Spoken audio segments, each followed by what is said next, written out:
Hello, everyone. I'm Pranjal Sharma, And I'm Sahani Shah. and it's my pleasure to introduce Adriana Madan, a second year law student at one of the world's most prestigious institutions, the London School of Economics. And she's here with us today for sharing her journey so far and offering an insider's perspective on her studies, the college application process, and some advice for future applicants. So, thank you so much for joining us today, Adriana. Thank you for having me. Thank you so much. All right, let's begin. So first of all, before we delve into your journey at LSE so far, why the UK and why LSE? Was it the course or culture or something else?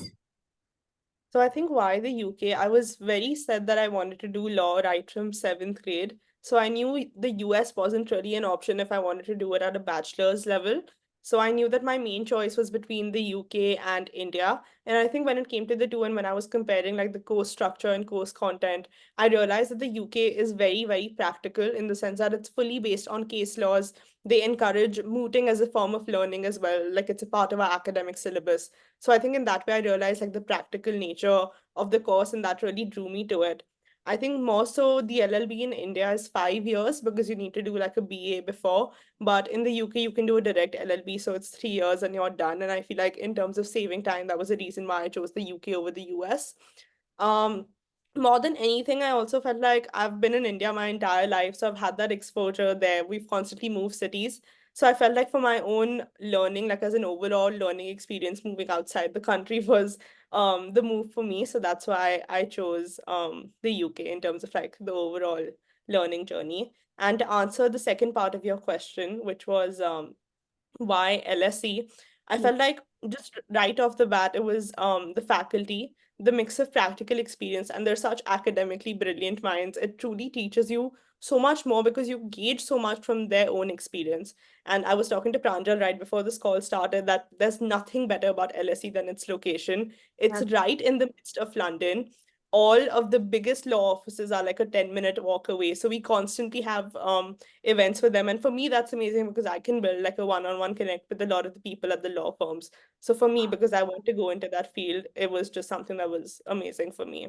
I think another thing, if I have to pinpoint, has to be the societies at LSE. They're so active and prominent, and it's such a trail mix, honestly, because we have everything from like a magic society to like women in law. So it's amazing. It's such an enriching experience. So I think That's that's why I wonderful. chose. Yeah, that's That's wonderful. Also, I'm curious if you applied to other universities as well in the UK or somewhere else.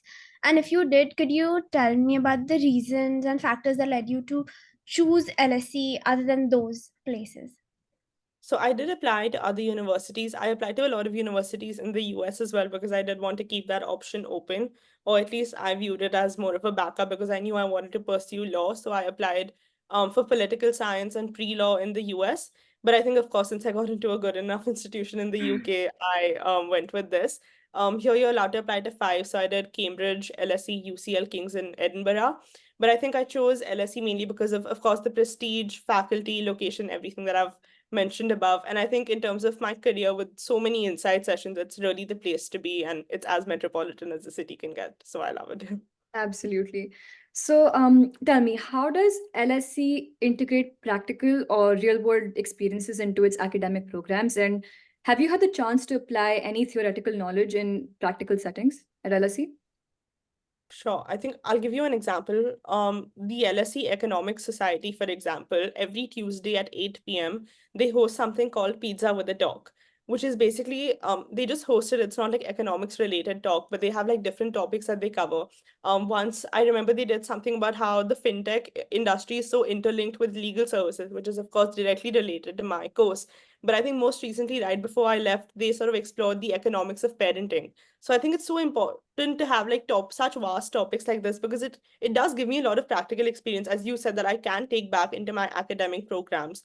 But I think for law specifically, one thing that they did was that academic programs, as I mentioned earlier, are built on like by their nature, they're more practical.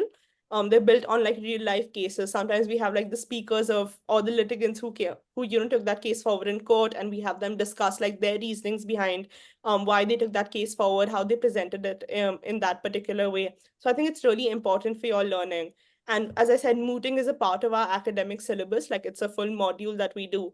So it's definitely it's a good break from all the readings that you have to do at LSE, but it also gives you so many skills that you can take back. You understand how to analyze the facts of the case, how to put forward your arguments. So I think in that way, it's so interlinked, practical and real world experiences with theoretical knowledge, that it's like a really good mix of both.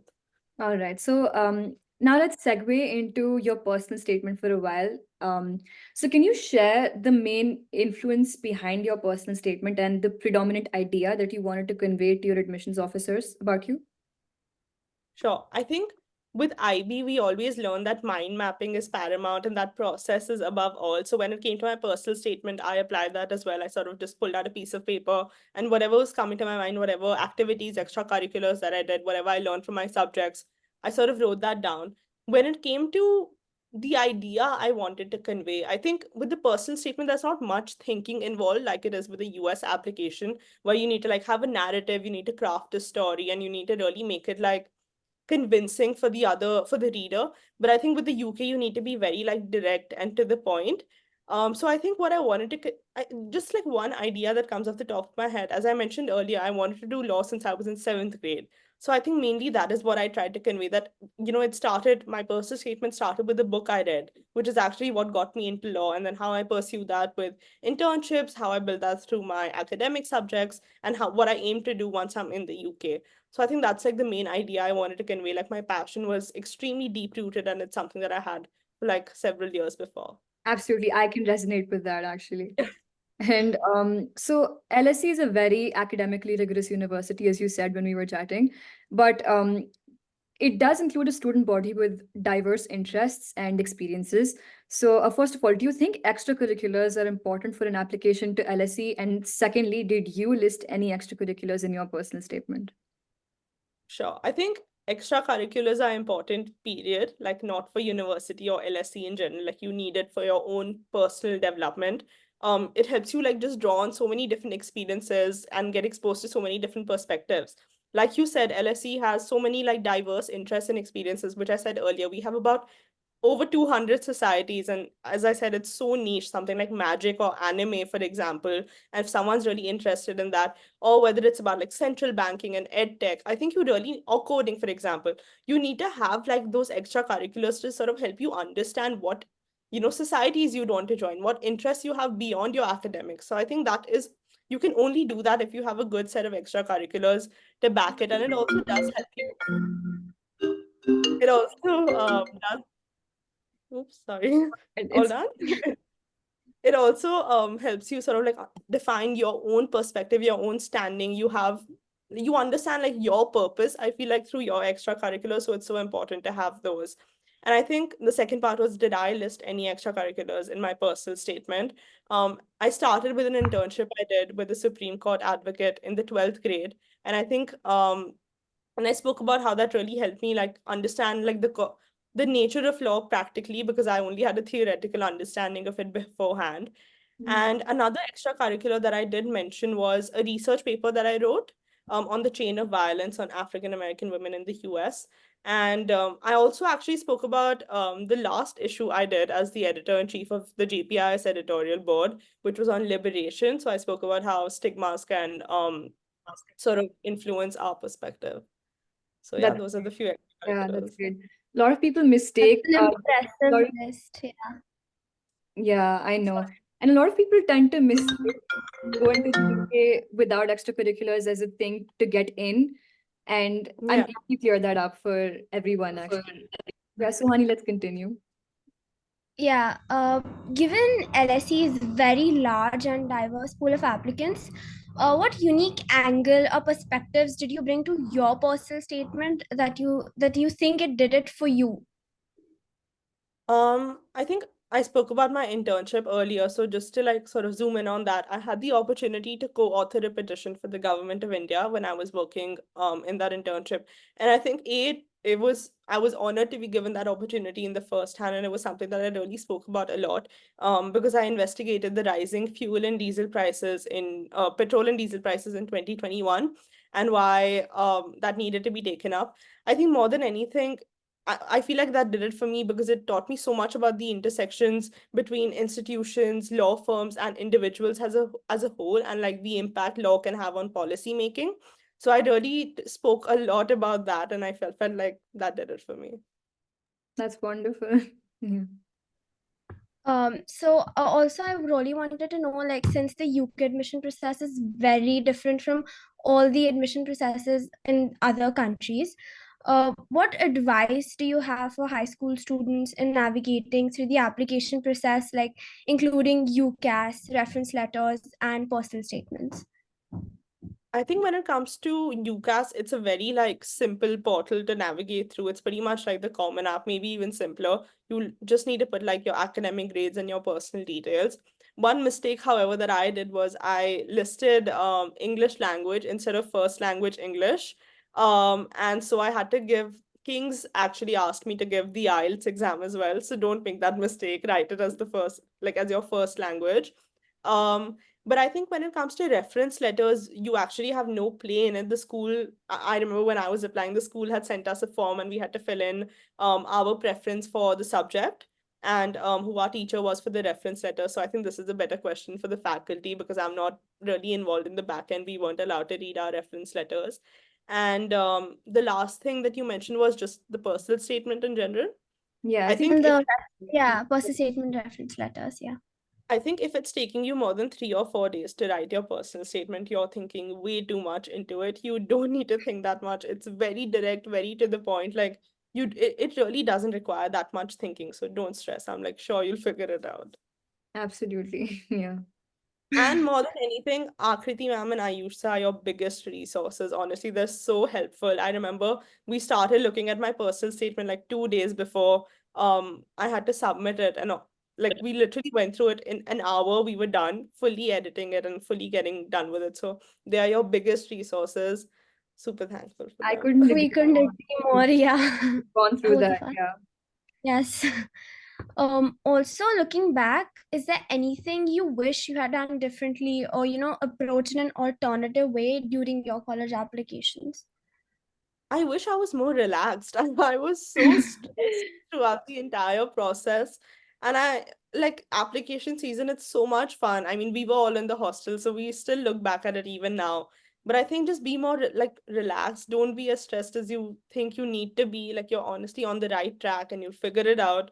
And it doesn't require like that much mental stress. Like you'll find your way through it. So I wish I was more relaxed. Yeah, That's great. So, Adriana, for this interview, we have a very special segment called Three Words for LSE. Are you down for it? yeah, of course. Okay. So, I'll give you a statement. You give me three words regarding that statement. All right? Okay, done. Okay. LSE student body. Oof, spirited, collaborative, and they're truly like a kaleidoscope. Great. Oh, That's wow. wonderful to describe them. Yeah. And a collection of three books that embody the essence of LSE. Where the wild things are, Uh-huh. thinking fast and slow, and the magic of thinking big. Great. I have to get my hands on those. And um, your first class at LSE. Surreal, inspiring, and so supportive. Wonderful. Wow. Your honest opinion on LSE's academic influence. Personal connect, enriching, and again, very collaborative. Wow. And I'm excited for this one. Favorite events or traditions at LSE? Oof. Just recently we had an event with Seema Taparia from Indian Matchmaking, if you do know Oh, her. yeah. She had a thing where Yeah. she had like a matchmaking panel, so that was really fun. A tradition we have at LSE is that during Freshers Week, they have a huge map of the world on campus, and every time a student passes, they have to pick up a pin and put it on the map. And this time we covered about 183 countries out of 195, I think, in the world. So it's really amazing to look at that. And that's a tradition that happens every single year on campus. So if you're there as well, you can go ahead and put the pin on India. But Hope. Yes, one day. yeah. Well, unfortunately, that's all the time we have today. We just wanted to say a huge thank you for chatting with us today. It's been such a joy, and honestly, we've learned so much from hearing about your experiences at LSC and high school. Your insights have eased a lot of the pressure and anxiety about the whole college application process. And thank you so much for your time, and we hope to chat with you again soon. All the Thank best, you. Thank Adriana, and thank you so much for sparing your time and helping us UK applicants. And yeah, just thank you. We'll chat with you again very soon. All the best. thank you, and all the best to you guys. Thank